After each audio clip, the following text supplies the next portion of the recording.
E eu tenho que fazer assim também? Peraí. Eu acho que você tá... Isso, agora você está... Não está mais na Terra plana, agora você está na Terra redonda.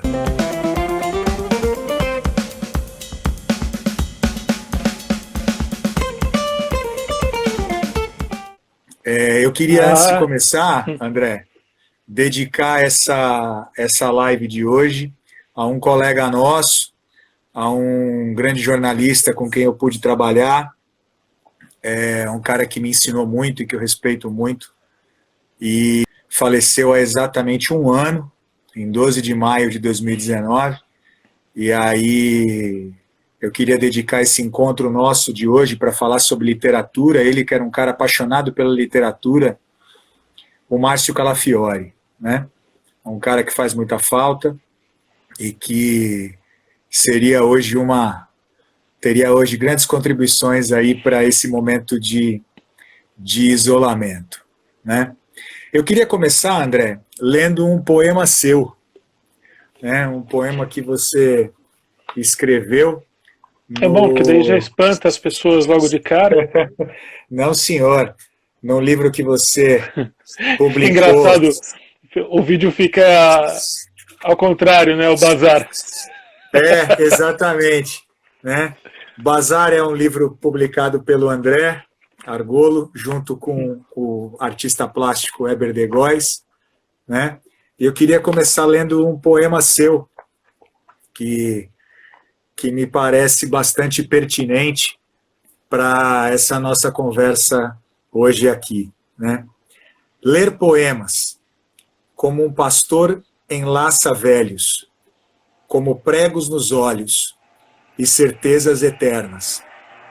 Ler um poema, como um pastor prega evangelhos, pedindo que comprem seu livro e que repitam seus versos. Ler poemas, ler este poema, como um pastor vende a Bíblia, o dedo engatilhado na própria boca, a bala perdida no demônio do outro.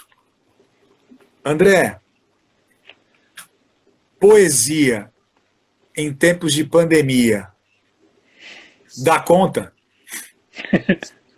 É uma rima horrível, né?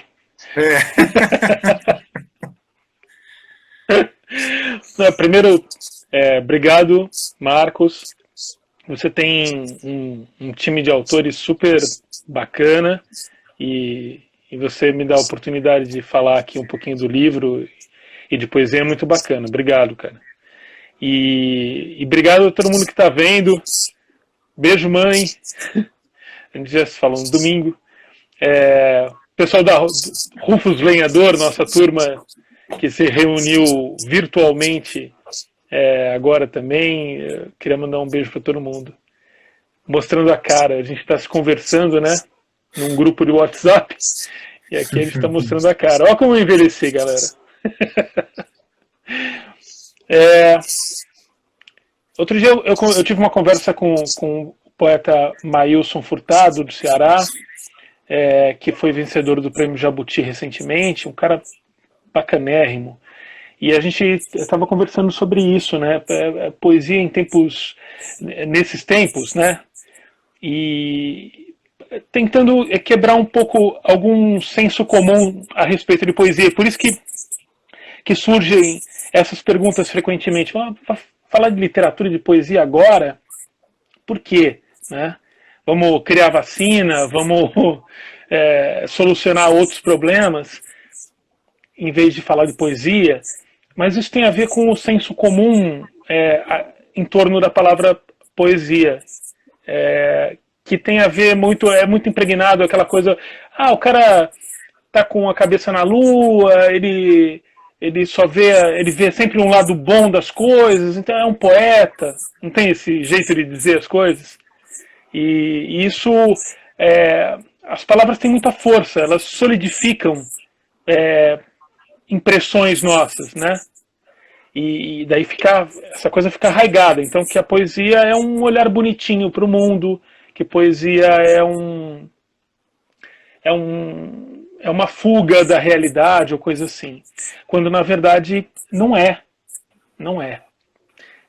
Toda a obra poética importante em todos os países, em todas as culturas, mesmo com todas as mudanças que a poesia sofreu ao longo de, sei lá, 4.000 anos, ela tem a ver com profundidade, com dor, com as qualidades, com as características humanas mais profundas. Então é isso. A gente, nessa conversa com o Maílson, a gente conversou um pouco sobre isso, né, de quebrar esse senso comum. Isso é importante para entender do que a gente está falando, né? E outra coisa que eu sempre costumo dizer é que poema é uma coisa, poesia é outra coisa. Poesia tem a ver com o efeito das palavras, né? E não com... às vezes você tem poema que não tem poesia. Às vezes você tem poesia numa crônica, porque o jeito que as palavras estão construindo uma vivência ali suscita alguma coisa em quem está lendo, e daí isso é poesia. Poesia pode estar num filme, pode estar num quadro, e está na rua. A gente vivencia a poesia. A gente está andando e tem um arrobo, né? Tem um alumbramento, que nem dizia o Manuel Bandeira. Isso é poesia. O poema é uma busca na literatura por construir essa vivência e fazer com que, principalmente, o leitor tenha essa vivência por si, como quem entra num lugar e vivencia alguma coisa, sente o cheiro das coisas, sente a textura das coisas, né? E daí a pessoa mesma é que vai ter esse alumbramento por si, que vai ser diferente do outro, enfim, não vai acontecer em todos os textos. Eu acho que é por aí. Então, durante a pandemia, o que faz a poesia? Faz você ver as coisas de uma outra maneira. Ter vivências diferentes, que fazem a gente ficar aguçado.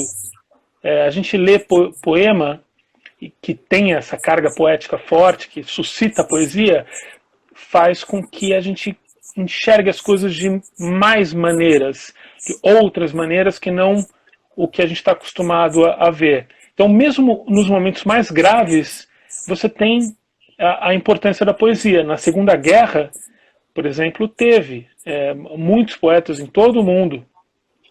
E aqui no Brasil, por exemplo, das obras mais importantes do Drummond, que é a Rosa do Povo, veio no momento de guerra, foi em 45, foi no pós-guerra que veio a Rosa do Povo, que é um dos livros mais importantes da nossa literatura, mais engajados, né?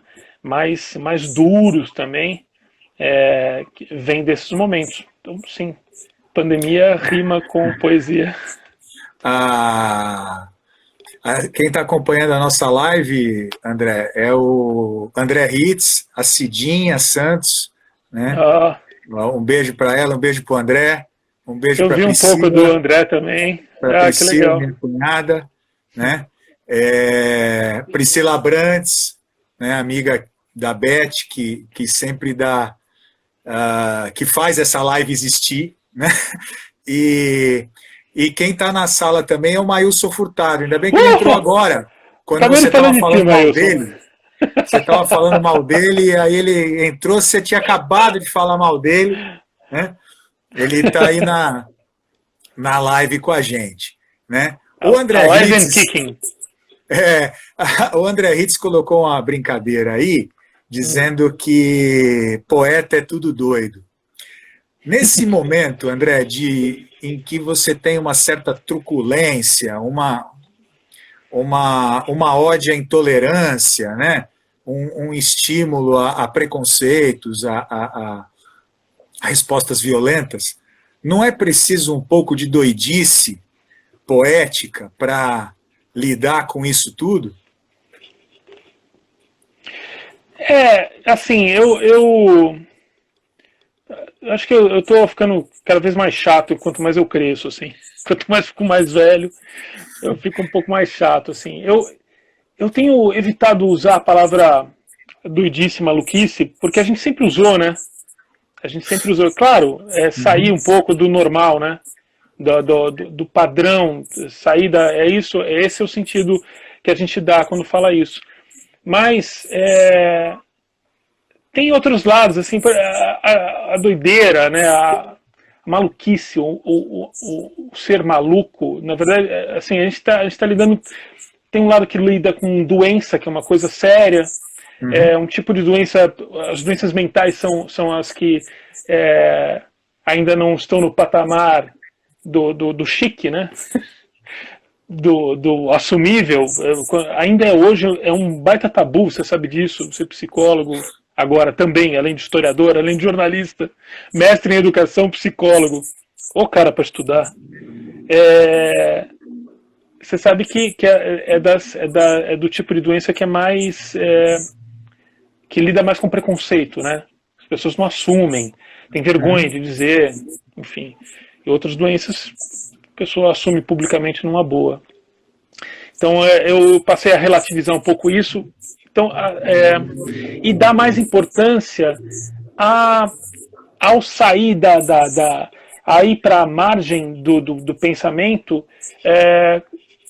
de maneira consciente.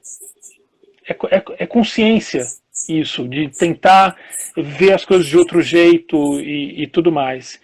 Então eu acho que não sei, não diria doideira que está faltando, mas consciência mesmo. Encarar, inverter o sentido das palavras para poder usá-las com toda a potência. Isso é uma coisa meio maluca, né? Nesse sentido figurado, mas tem muito de consciência nisso, né? E eu acho que mais do que nunca, nesse momento que a gente está precisando relembrar a importância da ciência, do conhecimento e tudo mais, a consciência da arte, ela também precisa ser mais naturalizada no entendimento das pessoas. Eu acho que é isso. É difícil elaborar um pensamento muito assim, conversando, né? Mas eu espero que entendam mais ou menos o que eu estou querendo dizer. Eu estou pensando também no sentido de doidice, se a gente pegar, por exemplo, em muitas obras literárias, como por exemplo, o Roque Santeiro, do Dias Gomes, ou se a gente pegar, por exemplo, a figura do Bufão, né? Ou que aparece em várias peças também, geralmente aquele que é considerado doido é aquele que enxerga além, né? Exato. É aquele que enxerga sem hipocrisia, aquele que enxerga por um ângulo diferente daquele que o senso comum tenta abafar todo o tempo, né? Então, esse cara está precisando ser visto com essa... O que tem de consciente nesse cara, né? O que ele está vendo que eu não estou vendo? Sim. E daí, ir para metáfora, ir para sair, né? Sair da repetição, da mesmice, né? Antes de colocar uma outra questão, mandar um beijo para a Silvia Reis, que está na live também, a Ana Rosa Zufo, poetisa, também conosco, né? A Karina Paiva, que trabalhou com a gente. Nossa! Num outro século, né? Mas trabalhou com Foi exatamente no outro século. Num outro século, exato. A Márcia, mãe do Tiago, né? Que está conosco aí, que a gente fez aquele trabalho da rifa e tal, que o Bazar, o seu livro participou, né? Saiu hoje, aliás, o livro, André, para te avisar. E eu queria te colocar o seguinte, você falou dessa questão de naturalizar, né, da arte, da literatura, da poesia. Você concorda com a ideia de que hoje nós temos uma certa ironia, né, inclusive no sentido talvez literário, de que havia um discurso de parcela da sociedade anti-artistas, anti-arte, anti-cultura, né, um discurso virulento até, E aí chega o isolamento físico, chega a quarentena, e o que sobra, e o sobra aí é no sentido irônico mesmo, para essa parcela da sociedade é consumir cultura, consumir arte de alguma maneira. Você concorda com essa ironia social ou não? Não, tem isso com certeza.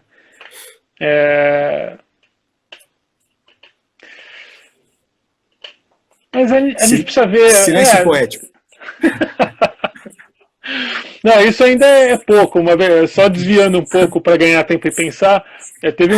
Tem um documentário que eu assisti sobre um escritor que eu não sei pronunciar o nome dele direitinho com o sotaque certo, tá? Com a pronúncia certa. É o Coetzee, J.M. Coetzee, que é sul-africano, que mora na Austrália, tal. É um dos grandes escritores em língua inglesa hoje em dia. E o documentário Nobel. Com ele é desesperador, porque o documentarista combinou com ele algumas perguntas para se fazer. Ele foi gravar, e daí o que acontece com a gente vai gravar e emergem perguntas outras, né? Diante da resposta do cara e tal. Ele travava nas perguntas, assim, não consegue responder. Ele só conseguia responder o que estava combinado porque ele tinha pensado a exaustão sobre aqueles assuntos. Você ia ficar louco com uma entrevista com o Coetzee. Ainda bem que a gente não combinou nada, né? Então... A gente não combinou nada.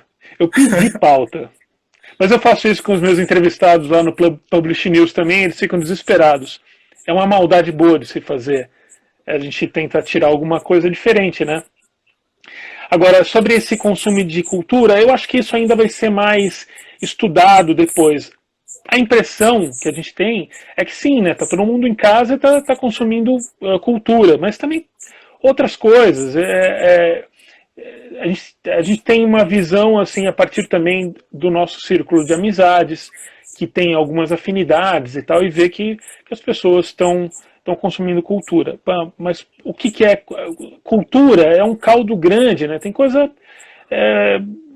de qualidade X, de qualidade Y, né? Tem mais desafiadora, menos desafiadora, de qualquer forma, é cultura, né? É sempre perigoso entrar nessa área, assim, quando começa a qualificar um bem cultural, né? O meu livro é menos bom do que o outro, e daí isso sempre é relativo e perigoso. Mas, pô, tem algumas diferenças importantes, né? Eu adoro ver porcaria, mas eu sei que é porcaria. Eu adoro ouvir Garotos Podres, eu gostava mais antigamente.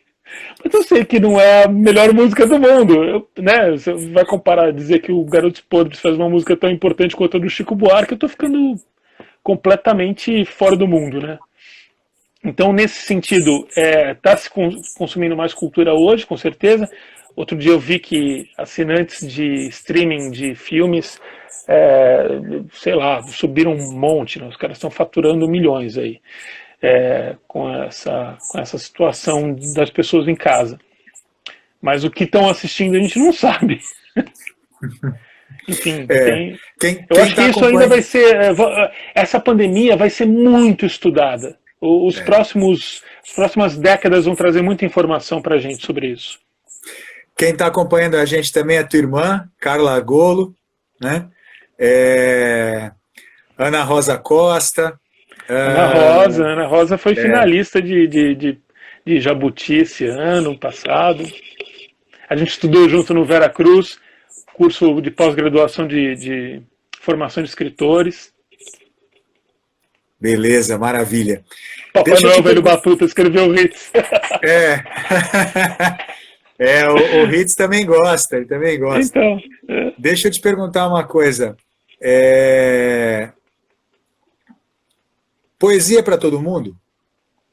Sim, com certeza.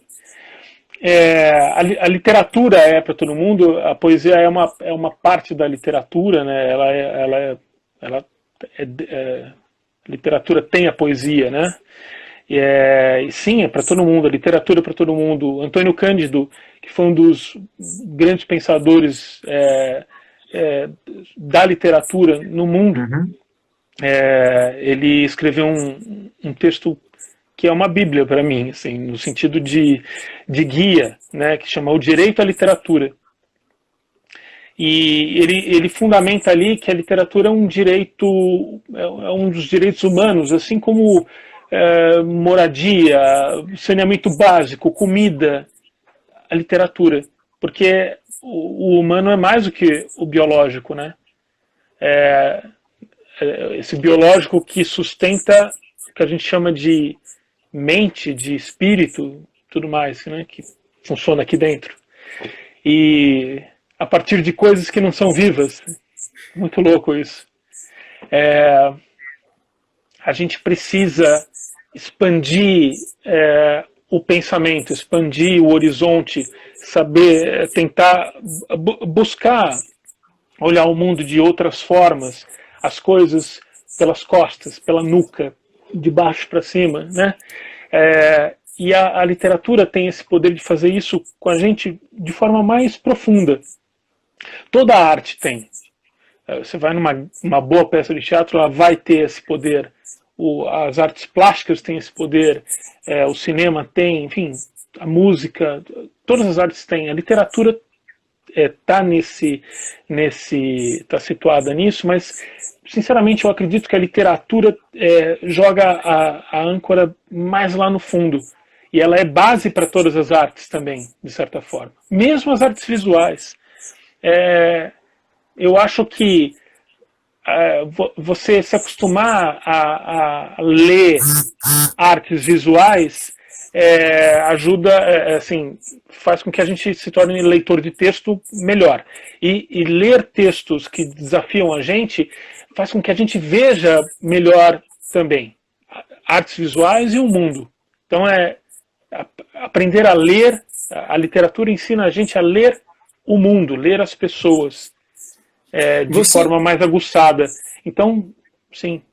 Você carregou isso contigo, né? Porque quando a gente olha, por exemplo, para o Bazar, né? O Bazar, o seu último livro, último não, o mais recente, né? Porque o último parece que não haverá outro, né? É o mais recente. O seu mais recente livro, ele em vários níveis, André, essa união do textual e do visual, né? A união que está na parceria que você fez com o Weber, né? Que é mais do que uma parceria de vida, né? Uma parceria artística, o Weber com as artes visuais, as ilustrações e você com os poemas.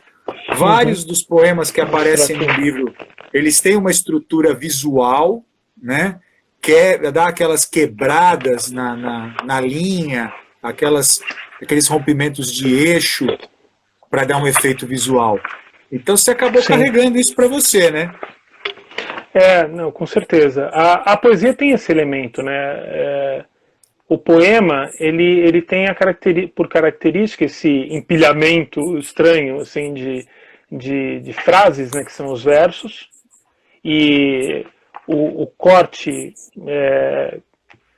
que é diferenciado, não é quando termina uma oração numa prosa, né, você pode dar esse corte. O poema também pode ser em prosa, isso é uma outra coisa, mas normalmente tem esse aspecto visual que é constitutivo, né, do poema. E o modernismo trouxe essa possibilidade de você jogar com o branco da página. Então, vem a sequência de versos empilhadinho e de repente tem um que está deslocado. Isso sugere isso não é à toa, né? Geralmente tem uma intenção do autor de deslocar o olhar do leitor ali. Mas por que está deslocando? Tem alguma possibilidade de significação quando faz isso. Isso é visual. Aí, no concretismo, a partir de 1956, de forma marcada, mas vinha um pouco antes e continuou depois, o concretismo trouxe isso, exacerbou essa possibilidade de fazer poema de forma visual, até sem palavras. que foi muito polêmico, até hoje tem discussão sobre isso, se é poema, se não é. Os próprios concretistas falando, talvez a gente tenha que arrumar um outro nome, não chamar isso de poema, mas tem lá uma carga de significação e tal, importante, que influenciou muita gente, que emparedou muita gente. Poetas dessa época que ficaram constrangidos pela ação dos concretistas, que diziam que não tinha mais verso. Então, tudo isso acabou, são diferenças que compõem, né, a cultura e que são todas muito importantes. Não importa a linha que a gente adote, mas são todas importantes. Então tem esse aspecto visual muito forte. A poesia... Desculpa, eu acabei não falando, mas esse livro traz isso. O que a gente quis com o Bazar foi que eu fiz os textos, mandei para o Weber, e o Weber é um artista visual, ele é um artista plástico. Isso se expressa como você quiser. Vai combinando os desenhos com os temas da forma mais livre possível. A ideia era mostrar que as expressões podem ser muito diferentes e deslocar os nossos olhares de formas diferentes e são importantes da mesma maneira.